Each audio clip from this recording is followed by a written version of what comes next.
পরের খবরে নজর, ভারত বাংলাদেশ সংঘাতের আবহে বিস্ফোরক অভিযোগ এবার মোহাম্মদ ইউনূস ঘনিষ্ঠ বা মহলের মধ্যে সঙ্গে সরাসরি যোগ বিজেপি বিধায়কের। বনগাঁর বিজেপি বিধায়ক অশোক কীর্তনিয়ার বিরুদ্ধে অভিযোগ, বিস্ফোরক অভিযোগ বনগাঁর পুরপ্রধান গোপাল শেঠের।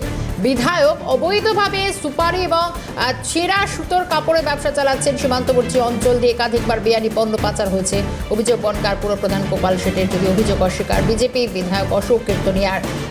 ইউনূস ঘনিষ্ঠ মহলের সঙ্গে সরাসরি যোগ এবং যে অভিযোগগুলো উঠছে শুধু তাই নয়, বনগাঁর বিজেপি বিধায়ক অশোক কীর্তনিয়ার বিরুদ্ধে অভিযোগ, চেয়ারম্যানের অভিযোগ বলে শুধু একবার দেখেন।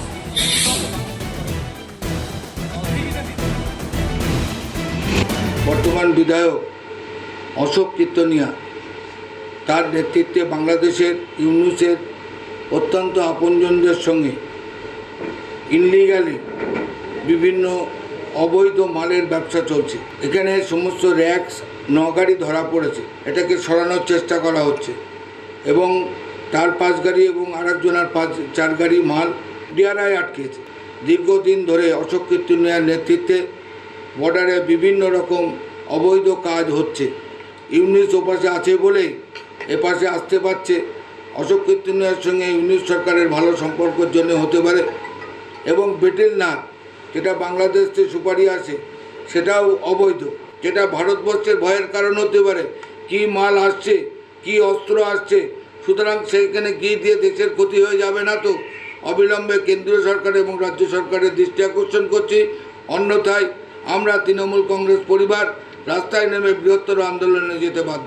র্যাক্স মানে ছেঁড়া কাপড় যেগুলো আছে এগুলো ধরা।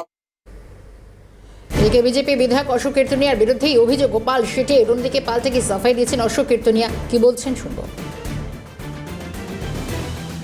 বলে কিছু নেই, সিম্বল নিয়ে যেভাবে 8টে বোর্ডের চেয়ারম্যান হয়ে লুটে পুটে খেয়েছে, ওভাবে ব্যবসা সেই রকমই সব কিছু। বাংলাদেশের সঙ্গে এক্সপোর্ট ইম্পোর্ট ব্যবসা হয়। কটন র্যাক্সের ডিউটি মিনিমাম ডিউটি। বাংলাদেশের সঙ্গে টার্ন পৌনে গভর্নমেন্ট ডিআরআই মনে করেছে এই ব্যবসাটা বন্ধ করার দরকার আছে।